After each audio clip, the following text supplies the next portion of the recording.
After about an hour of testing, blood tests, echocardiogram, ECGs, x-rays, tests I've never had before, the emergency doctor came in and said, "Mark, you have dilated cardiomyopathy, which is heart failure."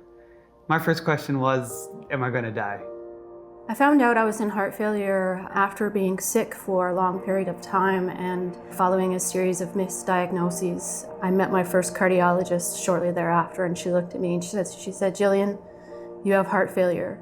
Do you know what that means?" I said, "No, but do you know what to do about it?" She said, "Yes." And my first feeling was relief. I assumed that with the diagnosis would come a solution, and I didn't understand what chronic meant until my disease reoccurred again. And now I know that I will live with heart failure for my whole life. Jillian was diagnosed at 28 years old, and so you still have your whole life ahead of you, and you still have dreams and aspirations, having kids, traveling around the world, going to exotic places. And the heart failure diagnosis doesn't necessarily stop you from those things, and I guess it just matters on how sick you were. For us, it sort of slowed everything down. It's not so much that we're not able to do things as we have to do them differently. Throughout my diagnosis, it's varied up and down, in terms of working out, playing sports. One of the big things I love to do is travel, so limited my travel in that sense.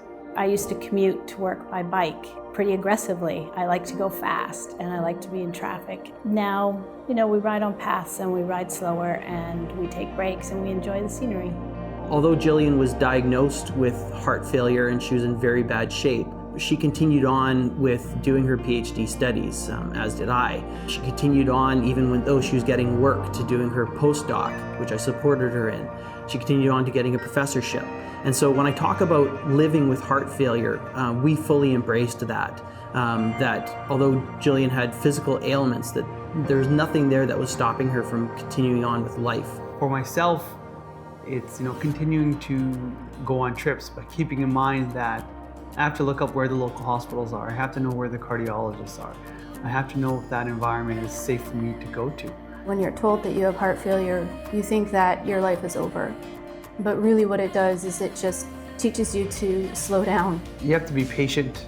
You have to be understanding with yourself and the disease, and really find alternative solutions to what you want to do. Just do things differently. Embrace moving forward with what you're doing. There's going to be tweaks, there's going to be tough times, there's going to be ups and downs, but at the end of the day, you still need to live. Living well with heart failure really to me means to be active, to find a way to incorporate the things that you love to do into your new life, and learning to trust yourself, to be vulnerable and to ask questions. There are resources out there. There are people like you living with heart failure, and you have to keep moving forward.